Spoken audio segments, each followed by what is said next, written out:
Another week, and we get 7 more semifinalists for Melodifestivalen. This week we are in Växjö. Are you guys ready to talk about it?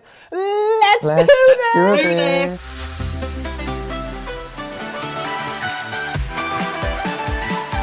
First up is returnee Robin Bengtsson. Last year he slayed his way to the final, and he is back with I Can't Go On. Look, he is on trend. This is soulful and funky and sexy. Personally, I find it a little sleazy, and I don't like the use of the F word again. It comes at a good moment and stirs my interest, but is it really necessary? I preferred his snippet last year, but at the same time, I didn't think he would do well with that snippet, and he did. So I'm hoping he'll surprise me again. He's got the vocals. I think he needs to work on the charisma a little. He's still got the eyes. Chris. From listening to all 7 the first time, this was the one that stood out to me immediately. I think it kind of drops off towards the end of the snippet. I don't really enjoy that sort of like little breakdown bit. And again, I don't see the point in the swearing in it. When you're going to swear in a song, at least kind of make it work or make a joke out of it. My example of this always is CeeLo Green with FU. And I think that really works because, you're making a big point. That's the focal point of the song. This, it's kind of like, oh, you swore, how edgy. I think that he'll connect well with the camera, and the staging, from what I've heard about it and what I've read, it's like a minute of it is going to be actually like, he's not going to be on screen. He's going to be like a video projection or something. So it sounds like it could be something really special. I think we'll need to see. I think this is one where you'll need to see it on stage for that to really come across. But it's a good opener, definitely a good opener to the heat. Yeah, I think they always, or like on the past 2 weeks, have put the best song or one of the best songs in the first place or the position in the running, or because I think this song is one of the strongest one in this semifinal. I think the song is much more like Robin's own style than Consolation Prize. It's really like his follow-up single last year, Stevie Wonder. It was really this funky soul kind of music. I think the performance is. I also read about the 45 seconds of the beginning. He won't be on the stage actually.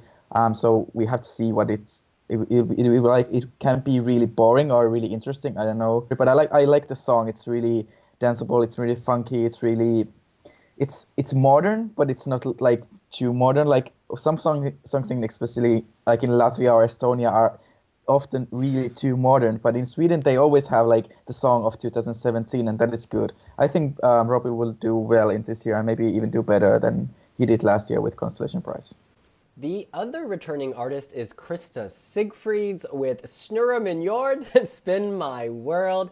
You guys, I thought she would return, to claim her place as the queen of Schlager, but she hasn't. Instead, she's gone with something very trendy, electro lounge. We're hearing a lot of songs in national finals like this one, but I think this one's a step above so many of the ones we've heard elsewhere, in Latvia, for instance. This feels very current.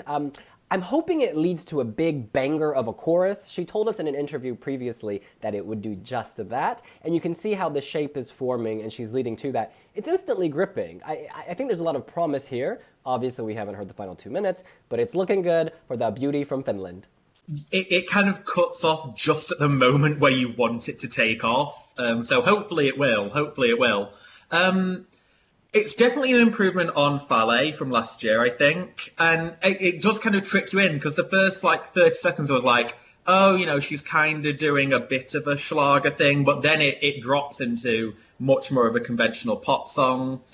I think I would have preferred it in English. I know that there's probably a reason why she had to sing it in Swedish. And she has done an English language version of it, which she said on Twitter. It's very similar to Be Real, I feel, her last single. It's good. It's definitely good. I just worry a little bit always with Krista that the Eurovision fandom love her so much that I think we always want her to do well and we expect her to do well.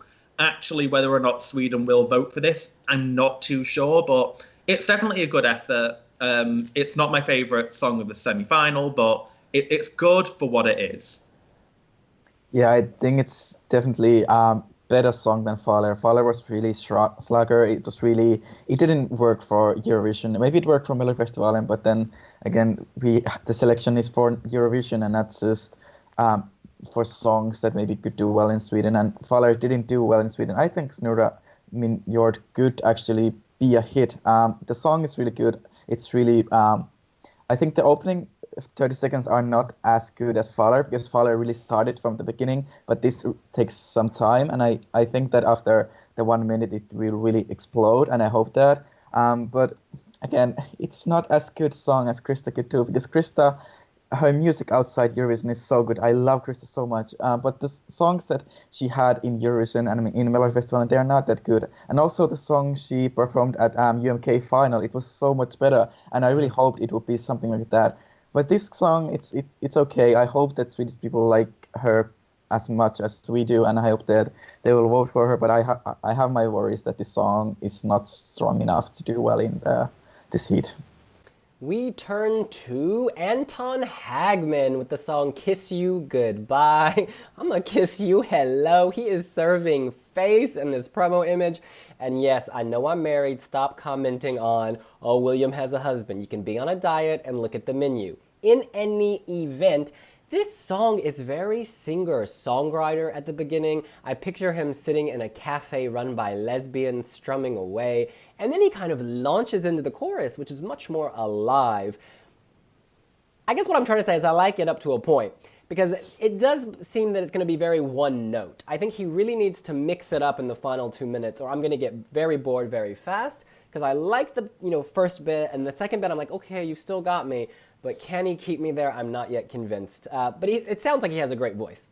I think it's always interesting when you watch the show and you see like the little heart flashing in the bottom. This is the kind of song where I imagine it'll flatline quite quickly, because there is that kind of, the verses and the chorus just don't mesh well together, I feel. And the other thing is that we've just had Benjamin last week, another attractive young guy doing, a kind of poppy song at parts. And I think maybe whether Sweden will just think, oh, we've already got one, we'll go for somebody else this week. And that has happened before at Melodifestivalen. And I think with Eddie Razaz and Alibi a few years ago, that was not really hyped up, but he crashed out. So I think that maybe this could be a surprise one where he goes out really early on in the semi-final. I don't think it'll qualify. I like it. There's nothing wrong with it, but it just doesn't excite me. Yeah, it's not really exciting or interesting. It's just, like William said, it's really singer-songwriter song. Like, it doesn't have anything exciting. And also, I don't like the chorus at all. I think the part when it's sing like "Kiss You Goodbye," and it's really annoying for me. I don't like the falsetto, and I don't like that. But I think people will still like it. Even we have Benjamin in the final, I think people will still vote for Anton. I think he's different from Benjamin, because Benjamin was really it was really danceable. It was really, the performance was big. But with Anton, the performance is really. He's just there standing with his guitar, and I think some people will like that. If it's a Eurovision winning song, it's not even a Melodifestivalen winning song. But I think Anton could go to Anders Johnson, and maybe he will build his fan base this year and maybe come back with a better song next year. 2 words. Charlotte Pirelli. 2 more words. Singer-songwriter. 2 more words. Last place. All right. We move on to Jasmin Cara with the song Gravity. You guys, she is stunning. We are talking Melodifestivalen Barbie doll, but she ain't fragile. She has some power, judging from this clip. This was the song that gripped me the most. The moment it came on, I was eating a pizza. I was like, damn, put down the pepperoni. It brings life. It brings energy. It's contemporary. You can tell. It's obvious. There's going to be a big banger of a chorus. To me, this could be the EDM song thus far of Melodifestivalen. There's something here. It just feels special and epic already, and we're only 1 minute in. Just please, no pop drop. Please keep it up, keep it loud, keep it fierce. I listened to it, and the very first time I was like, I wish Loreen was singing this, because this almost seems like it would fit in well. It kind of fits with her back catalogue. But Jasmine does it really well. She's stunning, quite clearly very stunning, attractive girl. I think this could be a bit of a surprise, because going into the heat, it didn't feel like there was a lot of hype around her. And I think that people have been sleeping on this one, and it's really good. I really, really enjoy it. And this is the one that I've gone back and played about 2 or 3 times now, because it's a genuinely good 1 minute. And like you said, I just hope that they don't do a pop drop, or just keep it going the entire way through. You can drop it in the bridge for a bit moment, but Please, just make it good for 3 minutes, and this would probably be my favourite of Melfest so far. Yeah. I also like the song, but I think the performance doesn't look that interesting. It's really, what we saw was really boring. There wasn't not much happening. And also I heard that there will be some dubstep in the song, and that's never a good sign when it comes to 2017. Dubstep is really, we had too much of dubstep already, like in 2013 or something. But I hope that it still works, because the team behind the song, or Jasmine and Anders has worked with many of my favorite songs, like We Are Your Tomorrow from last year and Paranakna, and all those songs that I know that he can do good songs, but I'm really worried about the dubstep. We have to wait until we hit the full version, but I think Jasmine could actually surprise us and maybe do better than we thought before we heard songs, but we have to see the full version can do miracles. From the EDM of 2017 to the dubstep of 2013, we go to the boogeyman blues of 1942. Oa Thornqvist, he's a legend, y'all. He is a very successful musician in Sweden with a very long career, and he's coming back to, he's coming to Melfest, and it seems his career has not moved on much since he first started singing, 50 years ago. This song is from another era. It's not bad. It's quite fun. It makes me smile. I love the thought of this older singer doing his thing, doing what's true to him in a contest that tends to skew young. So, round of applause, that takes courage. I think he could actually surprise, because remember the play tones with the song The King? Sometimes a song stands out because it's so kind of throwback, and that could happen here. This isn't the strongest semifinal by any means. I might argue it's the weakest semifinal, with a lot of debutantes, so it's a kind of level playing field, because you've got the debutantes, you've got Robin, obviously, and you've got Krista, but Krista, of course, is Finnish. She's not Swedish. I feel like it's very level, and he could surprise. This makes me smile. I would never vote for this if I was voting for songs I would download or that are qualité, but whatever, more power to him. Chris? I mean, Sweden has a history of voting like Top Cats. They got through. And Raviax as well in 2013 and 2014, a group of older singers. And Uwe is the oldest of them all. I don't enjoy it. Like, I'm not going to lie, I don't enjoy the song for the minute that we've heard. It's very... It is what it is. There's nothing else you can say. It's boogie blues, and that's what he's going for. And fair play to him, he does it well. Would I want to see him qualify over a song that I think is more deserving? God, no. Do I think Sweden might do it? Potentially. This feels like it's going to be a slightly more friendly on the app vote than Charlotte Pirelli, because she was just boring. Let's be fair. This at least has a bit of life to it. I can imagine some people nostalgically voting on the app, but his televote may be really high. Andres Jansson is probably the limit for him, but who knows? Who knows? This is the kind of thing that Sweden can shock us on. The thing is, the playtones, they were in 2011. Top Cats were in 2012, and Ravel was 2013, I think. And there was no app vote. There is the app vote now, and Ovid won't have the app votes. If Roger Pontare finished 5th with the really good song, I can't see Ovid doing better than that. I think he's just repeating the same ideas, because his biggest song from like 50s or something was called Hot Dog Blues, and now he's again singing about hot dogs and have hot dogs on the stage. So he clearly tries to make people remember him from the old songs and try to bring them to 2017, and this doesn't work. I really liked Playtones, I like Top Cats, but this is not a good rockabilly song. I think this is lazy, this is boring, this is really playing on the old ideas, and this is nothing really new. I don't think he can do better than finishing last on the heat. Well, damn, I want a hot dog about now. In any event, we move on to Bella and Philippa with the song Crucified. The first question that came to mind when I heard this was, why would you put them, strumming their guitars in the same semifinal as Anton Hagman from earlier? In any event, they also remind me of Darlene from the United Kingdom, duo, folksy, playing the guitars. But this kind of straddles top 40 and folk in a nice way. I don't mind this at all. I don't think this will be memorable during the recap or the replay, but I think it's a very pleasant song. It's a nice debut. Well done. I really don't like it. I have like an irrational dislike of this song already. It feels like an obvious comparison Sweden-wise is First Aid Kit, and again Darlene from a Eurovision standpoint.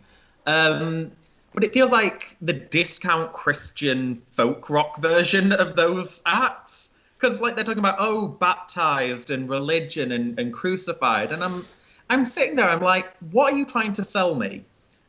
I just don't understand why you would have all these references when really it's Melodifestivalen and you're not trying to convert us or something. You're trying to make us vote for your song. They're good singers, but it all just feels a bit second rate. It's like Krista couldn't get First Aid Kit and he just found these two girls and thought, oh, they'll do, throw them that song. This is the one that I really hope doesn't do well. And it's sad because I went into this heat thinking, oh, they might be good. But no, they're not. The spirit of the Lord moved Krista Bjorkman, Sammy. Yeah, I think Anton is much better song in the same genre as those girls. I think the chorus is, again, the weakest part. I don't like the chorus at all. I like the verses. The verses are really good, but the chorus it's just weird. I don't like the lyrics. I don't like the melody. I think it's really organic because the performance is also looking really like, again, they're just there with the guitars and everything is on the shades of brown and all those really nature colors. I think they have their fans. Even I looked on the YouTube and they don't have that many views, so it doesn't look good because Anton is, again, also from YouTube and he has much bigger views there. So I think they are fighting from the same votes as Anton, and also Anton is a boy, so that is not a good thing to Pella and Filippo, because obviously the people who vote on the app might also vote just based on the looks. But I think they have a potential to go to Anders Jansen, but I think they might not do it. I think they might finish in 6th or 5th.